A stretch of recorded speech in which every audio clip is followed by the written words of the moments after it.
Okay, so back in May 2024, I made three predictions. And I made these predictions when nobody believed me, when people were laughing at me, when my own students were looking at me like I had lost my mind. My first prediction was that Donald Trump would win the 2024 election. My second prediction was that Donald Trump, once he became president, would start a war with Iran. And my third prediction, the one that shocked everyone the most, was that the United States would lose that war.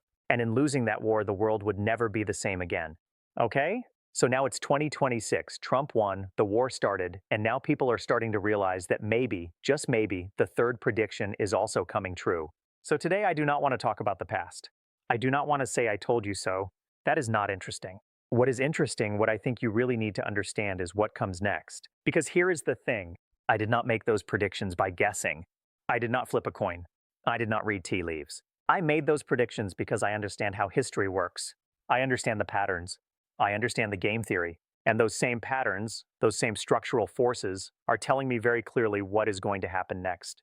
So today, I want to share with you my next predictions, and I want to explain to you exactly why I believe they will come true. Not as prophecy, not as entertainment, but as serious structural analysis based on history and game theory. So let's begin. But first, before I give you the predictions, I need to explain to you why the first three predictions were right. Because if you don't understand why they were right, you won't understand why the next predictions will also be right. So think about this. Why did I know Trump would go to war with Iran?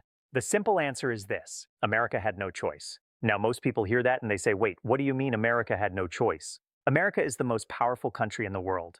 America has more weapons than anyone. America can do whatever it wants, and that is exactly the wrong way to think about it. Let me give you an analogy. Think about a drug addict, okay? A drug addict has one goal. And that goal is to get the next fix. Not because they want to, not because they are choosing to, but because if they don't, if they stop, their whole system collapses. Their body shuts down. They cannot function. America is addicted to something. And that something is called the petrodollar. Here is how it works. Since 1973, all oil in the world has been traded in US dollars. Saudi Arabia, Iraq, Iran, everyone, you want to buy oil? You need dollars. This means the entire world must hold dollars. This means the entire world must buy American debt, American treasury bonds. And this is what finances the American empire. This is how America pays for its military, its government, its lifestyle. The whole thing is one giant Ponzi scheme held together by oil traded in dollars. Now, in February 2022, Russia invaded Ukraine.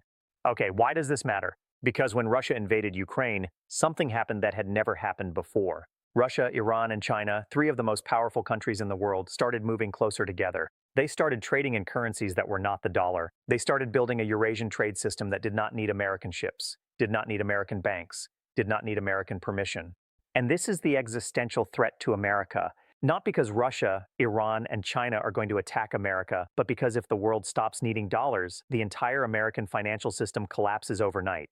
The Ponzi scheme ends, and America can no longer afford its empire. So America had to act. It had to break this alliance. And the weakest link, the most vulnerable member of this alliance, was Iran. Iran was already sanctioned. Iran was already isolated. And Iran controlled the Strait of Hormuz, which is the most important choke point in global energy. If America could take out Iran, it could cut China off from Middle Eastern energy. It could reestablish petrodollar dominance. It could survive. That is why the war happened.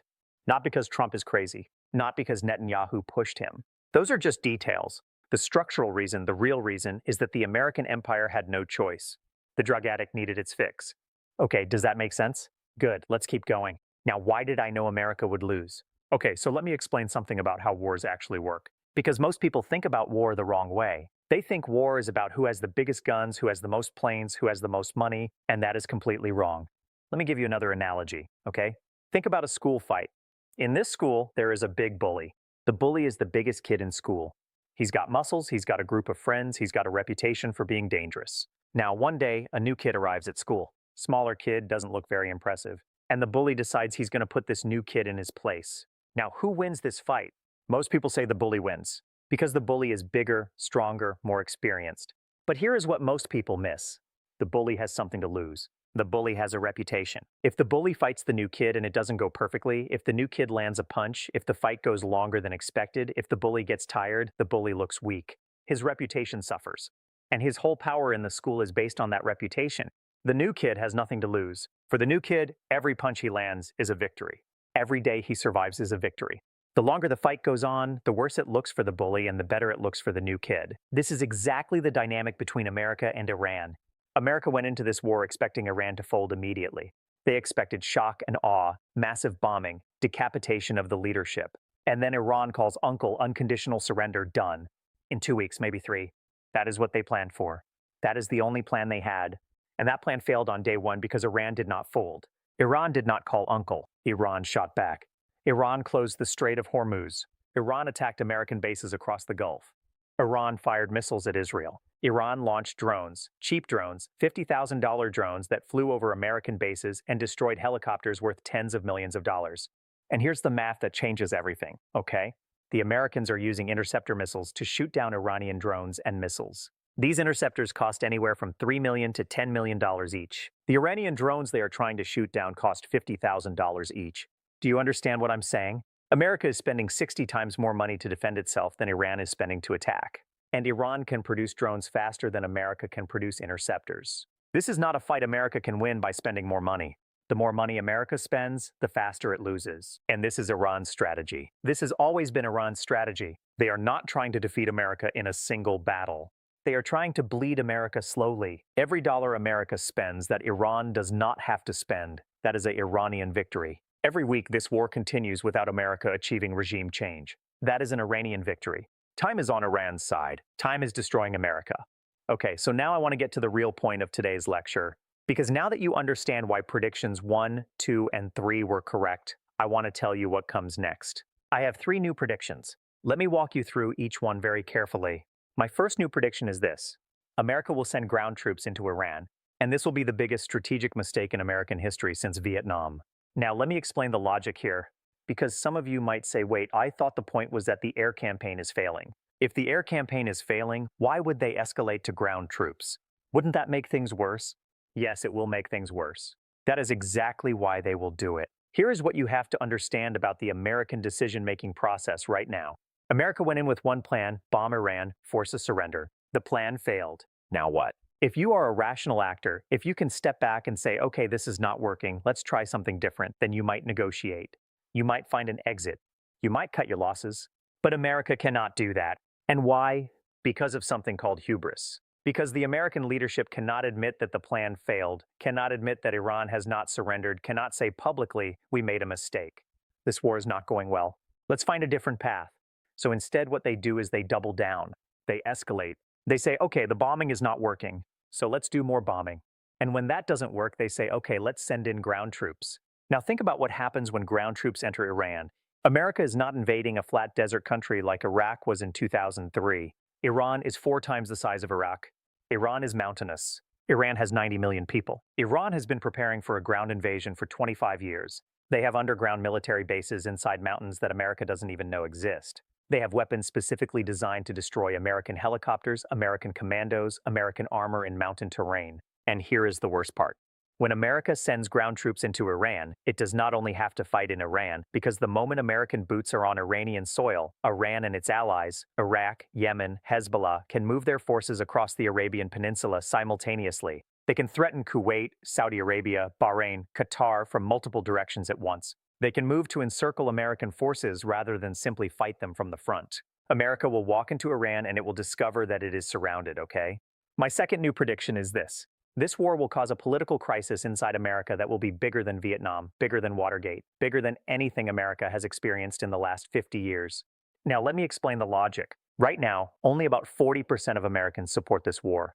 That number will go down, not up. As casualties mount, as the economy worsens, as oil prices rise, as the news gets worse and worse, at the same time, America is already facing massive internal divisions. You have a political system so broken that Congress cannot agree on basic budgets. You have a military that is afraid to report casualties because it fears the political backlash. You have an economy that is being strained by the cost of war. Every day, this war continues costs billions of dollars that America does not have. And here's the structural thing you need to understand. Iran's strategy, their whole strategy, is not just to win on the battlefield. It is to make the cost of this war economically and politically unbearable for America, to crash the stock market, to push oil to $150, $200 a barrel, to create shortages of energy, food, fertilizer, to make ordinary Americans feel the pain of this war in their wallets, in their grocery stores, in their daily lives. And when that happens, when ordinary Americans start feeling real economic pain because of an unpopular war, the political system will crack not from the outside, from the inside. There will be a civil conflict inside America. Not a shooting war, but a political war between those who want to continue and those who want to stop. And that internal conflict will paralyze American decision-making at the worst possible moment. This is how empires fall, not by being defeated on the battlefield, by being torn apart from within. Okay, my third new prediction is the biggest one, and it is the one that most people are not yet ready to hear. My third new prediction is this. After this war ends, and it will end, empires always retreat eventually. The world will reorganize around a completely different power structure, and the United States will no longer be the center of that structure. Now, let me explain what I mean. Right now, the world is organized around American power. The US dollar is the world's reserve currency. American aircraft carriers patrol the oceans. American financial institutions, Wall Street, the IMF, the World Bank, set the rules of global trade. This is what we call the Pax Americana, the American peace, and it has been in place since the end of World War II. But here's what most people don't understand. The Pax Americana was never really about America. It was about a system, a global financial and military system that benefits a small group of people at the very top, what I call the finance masters, the game masters. These include the big banks, the big asset managers, the people who control trillions of dollars. And for them, what matters is not which country is the empire. What matters is that there is an empire because they need an empire to provide the muscle, the military force that keeps their system running. And here is the key insight. These finance masters, these game masters, they are looking at the American empire right now, and they are seeing a problem. The American empire is becoming unreliable. It starts wars it cannot finish. It spends money on military systems that don't work. It is run by politicians who cannot plan beyond the next news cycle. It is becoming a liability, not an asset. So they are looking for a replacement. And who is the candidate? Who is auditioning to replace America as the muscle of this global system? Israel. Now, before you dismiss this, let me explain the logic because this is pure game theory, not ideology. Think about it from the perspective of the finance masters. They need an empire.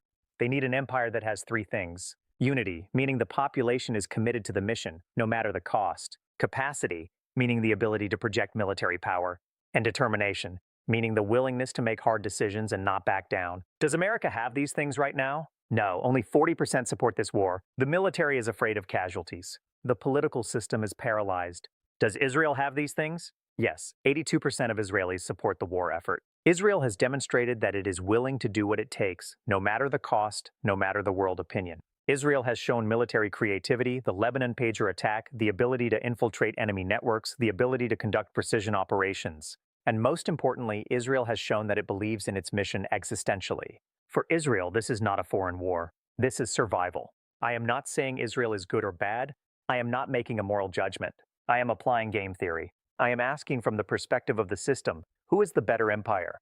And the answer, structurally, is Israel. And this is the deep pattern of history. The Romans started out as mercenaries for the Etruscans. The Mongols started out as mercenaries for the Chinese. The Aztecs started out as mercenaries for the Toltecs. In every single case, the mercenaries eventually looked at the empire they were serving and said, wait a minute, we are doing all the fighting.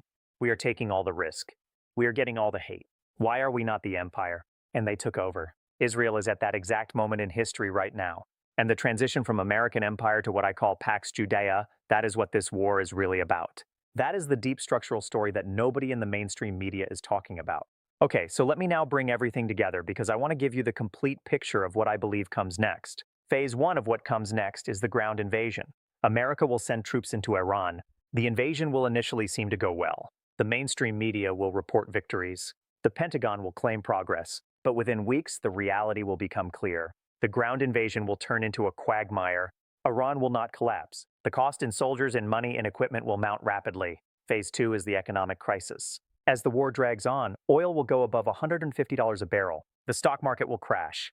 Inflation will spike. Food prices will rise because of fertilizer shortages. Ordinary Americans will feel this war in their daily lives in a way they have not felt before. Political opposition to the war will grow rapidly. Trump's approval rating will collapse. Phase 3 is the political implosion. America will be torn between continuing the war and finding an exit. The political system, already broken, will fracture further. There may be a draft. Trump is already discussing this. And the moment a draft is announced, the political opposition will explode. This is what broke the Vietnam Consensus. A draft makes the war personal for every single American family. Phase 4 is the retreat. America will be forced out of the Middle East, not in a single dramatic moment, but gradually as the cost becomes unsustainable. Bases will close. Troops will withdraw. The narrative will be managed. There will be some kind of agreement called a ceasefire or a peace deal that allows America to claim it did not lose. But the reality will be clear to everyone in the world. America came to dominate the Middle East, and it was forced to leave. And Phase 5 is the New World. After America retreats, two regional powers will remain standing in the Middle East, Iran and Israel. And these two powers, bitter enemies on the surface, will actually have more in common than most people realize, because they are both strong. And as I have said many times in geopolitics, the strong respect each other and prey on the weak together. The GCC, Saudi Arabia, UAE, Kuwait, Qatar, Bahrain, these are the weak, and they will be forced to choose. Some will align with Iran, some will align with Israel. But the era of the GCC as major independent actors in Middle Eastern geopolitics, that era is ending. And beyond the Middle East, China. China has been the biggest winner of this entire war. While America was spending trillions and destroying its credibility, China was quietly expanding trade, building relationships, securing energy supplies. China is applying Sun Tzu. Let your enemy exhaust himself, then step in when they are tired. America taught China this lesson. America did exactly this to the Soviet Union in Afghanistan. And now China's doing it to America in the Middle East. Okay, so let me close with this. In 2024, I made 3 predictions that most people thought were impossible. Trump wins. America goes to war with Iran. America loses that war. All 3 are coming true. Now I have given you 3 more predictions. Ground troops in a quagmire, economic and political implosion inside America, and a new world order where America is no longer the center. I do not know exactly when these things will happen. History does not give us precise timelines, but I know they will happen, because they are not based on my opinion. They are based on structural forces, the same structural forces that have been driving human history for thousands of years. Empires rise, empires overextend, empires fall, and something new rises from the ashes. We are living through one of those moments right now. One of those rare moments when the entire global order shifts. And the question is not whether it will shift. The question is, are you paying attention? Do you understand what is happening? Because the people who understand these patterns, who see the structural forces at work, those are the people who will be able to navigate what comes next. That is what predictive history is about.